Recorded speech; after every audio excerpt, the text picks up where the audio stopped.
Welcome back to somebody on wrestling and to another edition of Raw out of 10. Of course, it's a big episode of Raw today because it's night 2 of the WWE draft and some big superstars eligible for selection, including CM Punk, Drew McIntyre, the Judgment Day, and Bobby Lashley. But we started things off on this episode of Raw with a new women's champion, Becky Lynch. But before that, Logan Paul, Speed, Kansas City Chiefs, and quarterback Patrick Mahomes arrived to the arena where they were greeted by World Heavyweight Champion Damien Priest and Judgment Day. Yeah, would start to Raw, and Lynch hit the ring, recapping her win a week ago. Liv Morgan interrupted, followed by shortly by new SmackDown draftee Nia Jax. A verbal back and forth gave way, with Jax vowing to take the one woman on her way to the blue brand. Even commentator Michael Carter suggests Adam Pearce would have to take a break from the draft to make the Jax Morgan match official. Yeah, fun way to kick off Raw with women who have an established history showing the ring. One last time en route to match could have long lasting consequences in the division. So yeah, good stuff. Before it's time for the first round of the draft, Imperium going to Raw, SmackDown getting Jade Cargill, Raw getting Damage Control, SmackDown Kevin Owens. I think, yeah, all fine picks. Not many surprises there, I didn't think. Before Gunther officially announced his entry into King of the Ring and quickly defeated King Xavier Woods. Monday they battled in the singles competition to kick off the in-ring portion of the show.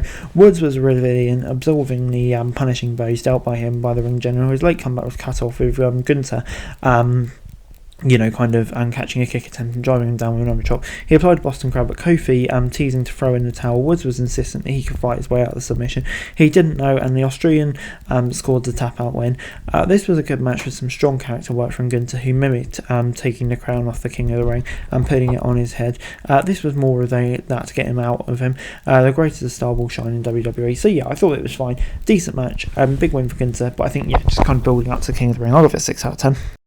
Raw then got CM Punk, SmackDown got The Pride, Raw got Braun Strowman, SmackDown got Tiffany Stratton, very shamey. Logan Paul and Speed then hit the ring. The Maverick came out to cut a promo on Jay, so Conan contender doesn't stand a chance against Damien Priest. Uso interrupted, only to find himself on the beatdown from McDonough and Balor before Patrick Mahomes gave us his free Super Bowl rings to Paul, who attempted to lay out Uso but struck them instead with McDonough. The returning Braun Strowman made the save, laying Balor out and chasing Paul off before standing tall alongside Uso. Triple H used Paul and Mahomes star to highlight the Judgment Day and show them as top acts, and it's called maximising the presence that they get, and I think that did it here, so you can't really complain.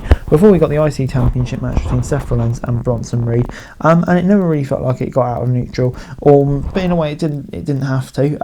It was a competitive match between the champion and the challenger, and ended with Chad Gable breaking up a pinfall after a Hoover kick from out of nowhere, assaulting Zayn. And the Olympian beat the title holder down before an angry Reed, who just watched his championship aspirations and laid him out eventually. A champion picture with 3 legitimate stars only heightens the importance of the IC title, and a triple threat is on the horizon, and while Reed will likely eat the pen to preserve the momentum of the other two, it keeps the interesting narrative going and prevents WWE burning through Zayn and Gable right away. So yeah, I thought this was good stuff, and gets the 7 out of 10 from me. Before Raw picked the LWO, SmackDown picked LDF, and Raw picked Drew McIntyre, and SmackDown Nakamura. So yeah, some interesting changes there. I think keeping LWO and LDF apart for a while could be good. So yeah, not against that. Before Drew McIntyre was frustrated by his status of the 3rd round draft pick, which was announced by the APA. The Scott spat venom on anyone but mainly CM Punk, who he credited for breaking his elbow during his WrestleMania attack. Punk interrupts and goaded McIntyre from the skyboxes. It was short and sweet and set up the possibility that we'll see a brawl or physical encounter at some point between the two. So yeah, I thought a good little tease to what came next, and nice McIntyre referring to the draft. So yeah, that worked. Before it's time for Maxine Dupree against Candice LeRae, but before that, Sheamus confronted Bron Breakker, telling him he reminded himself a lot of his young version. Before they could continue, Drew McIntyre blew past them to bring the segment to an abrupt end, which bit of shame got overshadowed, but I can still weather game that, and that could be an interesting feud. But Maxine Dupree and Candice LeRae continue their rivalry with their respective partners at ringside. The second step matters though, as the Poison Pixie put Dupree down with a wicked stepsister for the swift win. The match was way too short to matter or judge. Dupree looked good in spurts and appeared to be the central part of the segment, but ultimately LeRae picked up a win that does nothing for this feud moving forward, and yeah, it just kind of felt like another week going by. I'm going to give it a 5 out of 10.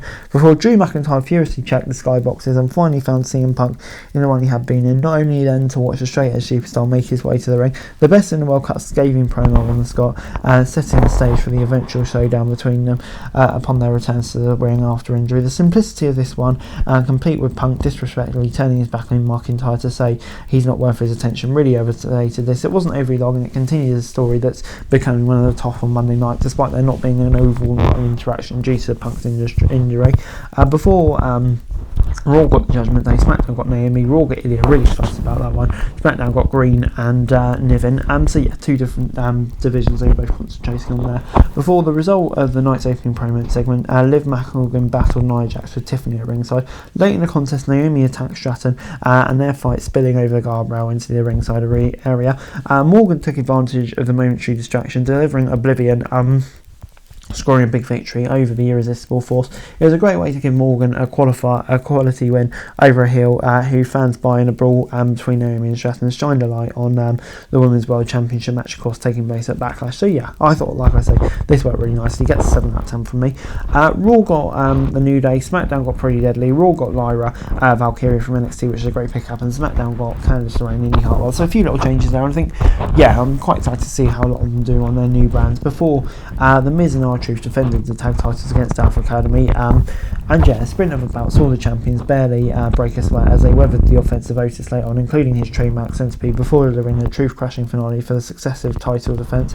More important than the match itself was the loss will mean that Otis and Cesaro Gable will look to push them harder, faster and further than they've ever been. The new version of Olympian will demand the best, and yeah, we'll see how it eventually goes, but I think it will probably lead to an Otis face turn, but yeah, we'll see how it goes. 6 out of 10. Before it's time for Raw to pick up the final testament, SmackDown got DIY, Raw got Big Bronson Reed, and SmackDown got Blair Davenport from NXT, but Jey Uso so one last message, Jamie and Priest ahead of their match on Sunday.